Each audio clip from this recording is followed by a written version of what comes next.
राजस्थानी चित्र शैलियों को निम्न 4 वर्गों में डिवाइड किया गया। मेवाड़ शैली, मारवाड़ शैली, ढूंढाड़ शैली, हड़ौती शैली। आप इसको एक तरह से कह सकते हो कि मेवाड़, मारवाड़ और आपकी हड़ौती और ढूंढाड़। ठीक है, तो मेवाड़ शैली की अगर हम बात करते हैं, मेवाड़ शैली में कितनी उपशैलियां हैं? मेवाड़ शैली की 5 उपशैलियां हैं, उदयपुर, नाथद्वारा, चावंड, देवगढ़ और शाहपुरा। मारवाड़ शैली में आपका जोधपुर आता है, बीकानेर, किशनगढ़, अजमेर और नागौर। हड़ौती में शैली में आपका बूंदी, कोटा, झालवाड़ा आता है।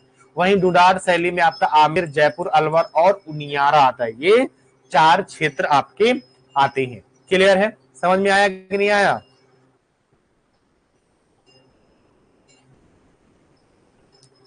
मनीषा, समझ में आ रहा है कि नहीं आ रहा है?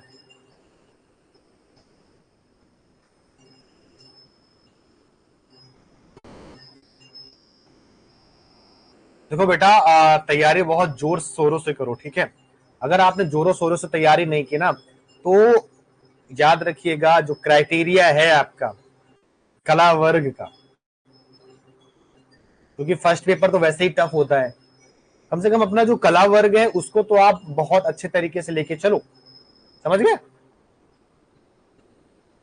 देखो यहां से क्वेश्चन ऐसे फंसेगा कि मेवाड़ शैली में कितनी उपशैलियां हैं, या पूछ लिया जैसे आपका चावंड है, चावंड उपशैली किस शैली के अंतर्गत आता है, या पूछ लिया बूंदी शैली किस उपशैली के अंतर्गत आती है, हड़ौती के अंतर्गत आता है, अलवर किस शैली के अंतर्गत आता है, तो याद रखिएगा ढूंढाड़ शैली के अंतर्गत आता है। इनको याद कर लीजिएगा। अब कैसे याद करोगे? अब कैसे याद करोगे? तो बेटा एक कॉपी पेन उठाओ, ठीक है, एक जगह लिखो मेवाड़, मेवाड़ के सामने लिखो उ ना चा दे सा।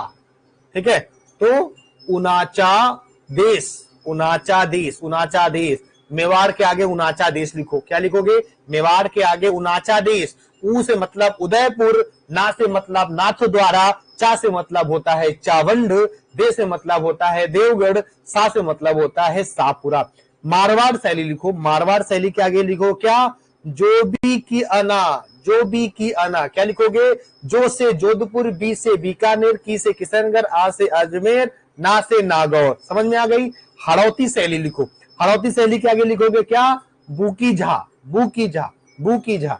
तो बू से मतलब बूंदी, को से मतलब कोटा, झा से मतलब झालवाड़ा। ढूंढाड़ शैली, ढूंढाड़ शैली के आगे लिखो क्या?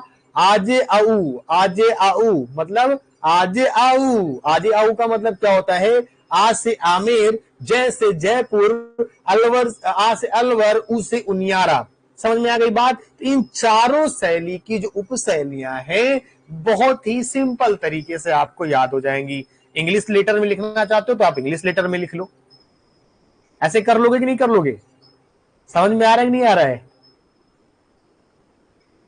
ये ट्रिक अच्छा है कि नहीं अच्छा, पहले ये बताओ। तो ये अगर कर लिया तो शायद आपको दिक्कत नहीं होगी राजस्थानी शैली और मतलब राजस्थानी की जो शैलियां हैं जिसको चित्र शैलियों को बांटा गया है उसकी उप शैलियों में।